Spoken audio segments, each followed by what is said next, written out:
আমার কোনো সমস্যা হয় না। কোনো চাওয়া পাওয়া আছে নাকি কৃষি মন্ত্রীর কাছে? কৃষি মন্ত্রী চালেও পাবো না, ও যাতে আলাবো স্যার দেখুন, আমার কিছু দিবে চেয়েও না। কোনো লাভ নেই, কৃষক ভাইয়া তাই বলছে, শুধু বলেই যাচ্ছেন কিন্তু ফল কোনোটাই হচ্ছে না, বাস্তবায়ন হচ্ছে না। 50 টাকা কেজি যদি আকাল করে থাকে তাও লস নাই, এরা চিন্তা ভাবনা করো। দুর্দান্ত দাফিয়ে বেড়াচ্ছে সারা বাংলাদেশে বা উত্তরবঙ্গে সবচেয়ে বেশি। তো এই মরিচের ফলনটা এই কৃষক ভাই বলছে যে ধূমকেতু, শেষ ডক্টর এদের চাইতে একটু কম, আর এই গাছের রোগবালাই সবচেয়ে বেশি। রোগবালাই বেশি, মনে করো মার্চিং এর চেয়ে রোগবালাই বেশি। আকাশমণি যেটা এতদিনে কিন্তু 2 থেকে 3 না, বার। ওটাও 3 মাস পর তোলা হবে।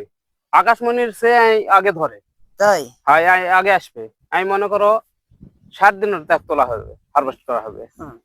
এই মালচিং করার পরে কি এই ধূমকেতু থেকে এরকম দিতে না, হয়? গোড়া পচানির ওষুধ দেওয়াই লাগবে, এটারও মনে করো পচানির ভাগ বেশি আসবে এই মালচিং করাতে মালচিং করাতে। মালচিং এর একটা ধাপা আছে। 150 কিনে যে এলা বাজারে, এই মরিচের বাজারের এরা ভ্যাসি কোনো নাই। এরা তিলকপুর কেনার পর এটা আসা মরিচের দাম দেয় কমরপুর, চাটি ফেলা বসা থাকে। বসা থাকা তারপর যখন সম্পূর্ণ মরিচ জ্বরে তখন দেখো যে হয়তো কম দামে কিনবা লাগে। এটা হচ্ছে আপনার আকাশমণি। আকাশমণি। এটা শুধু আকাশ দিকে ধরার জন্য আকাশমণি নাকি? হ্যাঁ, আচ্ছা, এই মরিচের মালচিং নেই, গাছ লম্বা, মরিচগুলো খুব দেখতে আকর্ষণীয় সাদা, এটার সুবিধা আপনি কি পাচ্ছেন? খামার আমার, খামার আমার। এটার ফলন মানে এতই বেশি নাকি? এটা এটা 4 কেজি করে ফলন আসবে। প্রতি গাছে 4 কেজি। আগাগোড়া একদম। এটা কয়বার তুললেন এই মরিচটা? এটা তুলে নতুন কালকা তুলবো হয়তো। তাই? হ্যাঁ, এই গাছের বয়স কতদিন হচ্ছে? এটা গাছের বয়সও মনে করো বৈশাখ মাসে লাগানো। আচ্ছা, এই যে মরিচটা বৈশাখ মাসে লাগালেন, হয় এখন পর্যন্ত তোলেননি? না, একবারও তোলেননি? না। তাতে কি আপনার ওই যে আকাশমণি যেটা এতদিনে কিন্তু 2 থেকে 3 না, বার। ওটাও 3 মাস পর তোলা হবে। আকাশমণির চেয়ে আগে ধরে, তাই? হ্যাঁ আগে আসবে। আমি মনে করো 60 দিনের ত্যাগ তোলা হবে, হারভেস্ট করা হবে। আর আকাশমণি 3 মাসের নিচে হবে না। তার মানে এটাতেই পড়তা হচ্ছে। এরাতে পড়তা বেশি। সামনের বছর আমি এটা ছাড়া লাগাবো না। এই ধূমকেতু ছাড়া লাগাবেন না? না। তাহলে ধূমকেতু সুবিধা কি কি পালেন? দামে বেশি, ধরত টাগুর, বুঝতে পারছেন? এই কারণে এই ধূমকেতু ছাড়া আমার আকাশমণি লাগাবো। রোগবালাই কম। রোগবালাই আর কম। আচ্ছা, এটা হচ্ছে আগাছায় পরিপূর্ণ, তবুও আমরা দেখছি আপনার গাছটা সতেজ। হ্যাঁ, এটা শুধু মালচিং এর জন্যই? মালচিং এর জন্য সতেজটা বেশি। সতেজটা বেশি। হ্যাঁ। তো এই গাছে কিরকম টাকা খরচা হয় আপনার? কীটনাশক কিরকম দিতে হয়? কীটনাশক 3 দিন 4 দিন পর পরই আমি দিই, বুঝতে পারছেন? রোগবালাই এটার খুব কম। কম, তারপরেও আমি কীটনাশক ঠিক মতো ব্যবহার করি, এই কারণে কাজ সতেজ আছে, কুঁকড়ি কম আসে। আর যদি মনে করো 8 দিন পর পর দেয় তাহলে কুঁকড়িটা বেশি আসবে। তাই? হয়। মানে আর কীটনাশক নিয়ম কয়দিন পর পর দেওয়া? 3 দিন পর পর। কি কি কীটনাশক থাকে আপনার? কীটনাশক বিভিন্ন ধরনের, মনে করো অ্যাক্টিভ হয়তো ইয়ার দিলেন, এই কুঁকড়ির দিলেন, হয়তো 3 দিনের মাথা বাদে লাগে পচানির।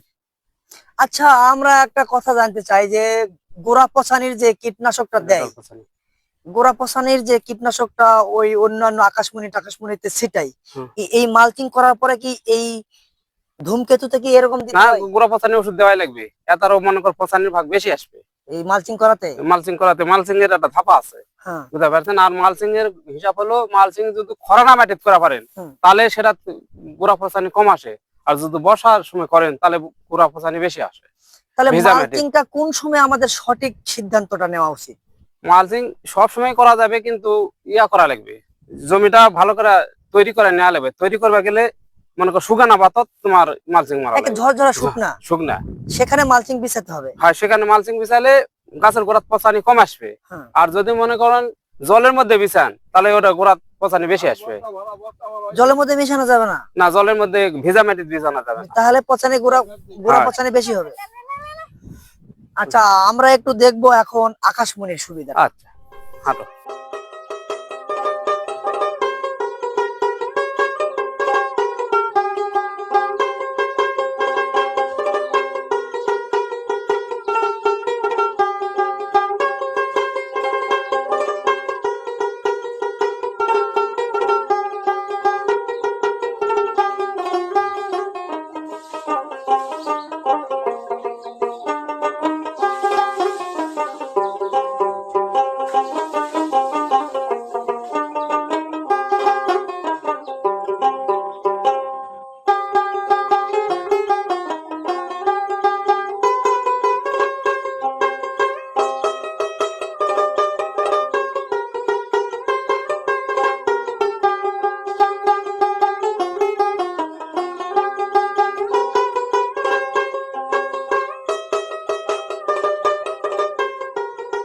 50 টাকা কেজি যদি আকাল করে থাকে তাও লস নাই।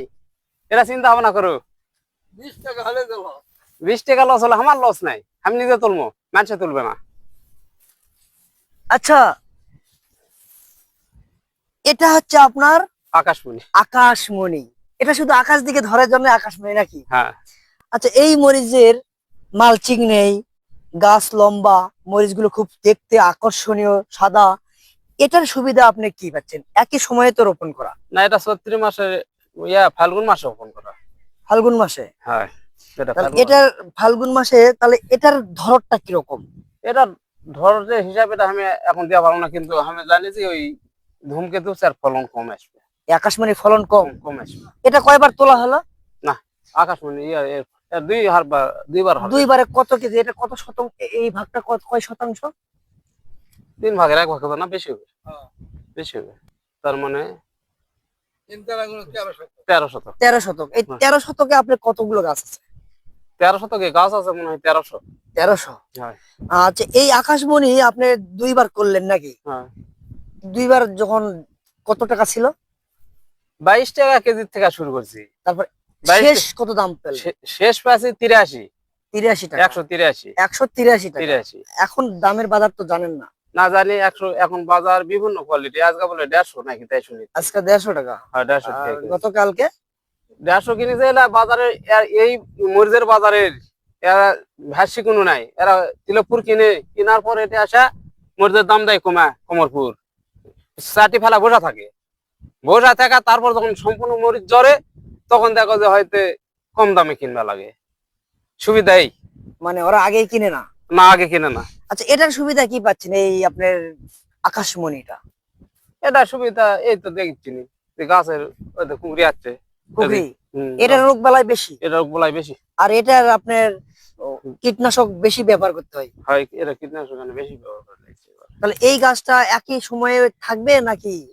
না, থাকবে, কিছুটা মরবে কিছুটা থাকবে। এটা তো মালচিং নাই, না, এটা মালচিং নেই। তাহলে এটা পরিশ্রম বেশি হচ্ছে, শ্রম বেশি দিতে হয়, হচ্ছে। ঘাস হচ্ছে মূল্যকে জায়গা জায়গা খুব ঘাস হচ্ছে। ঘাস, হয়, তাহলে এগুলা মালচিং এর তাহলে সুবিধাটা বেশি। এই ঘাসের জন্য আমি ওই মালচিং করি। বিরক্ত হয়ে গেছে, বিরক্ত। ঘাস তুলতে তুলতে বিরক্ত হয়ে গেছে, মালচিং এর পদ্ধতিটা বেছে নিছে। তো মালচিং এর গাছটা ভালো আছে নাকি এই মালচিং ছাড়া গাছটা ভালো না, আছে? মালচিং এর গাছও ভালো আছে, এটাও ভালো আছে এবার। তাই? হ্যাঁ, দুটোটাই আচ্ছা, গাছ এখন আপনাদের এই যে কৃষি চাষাবাদ করতে করতে যে কাঁচামরিচ যেহেতু চাষ করছেন, আপনাদের সমস্যা কোথায়? সমস্যা এখন তো আমের দিকে যায়। দামের দিকে দাম। কত করে মন দিচ্ছেন? এখন ওতে 22 টাকা থেকে কেজির থেকে মনে করো 83 পেয়েছি। কত কেজি মন দিচ্ছেন? এখন 42 কেজি মন। 42 কেজি। হ্যাঁ। 40 কেজি নিচ্ছে না? 40 কেজি মন নেই না।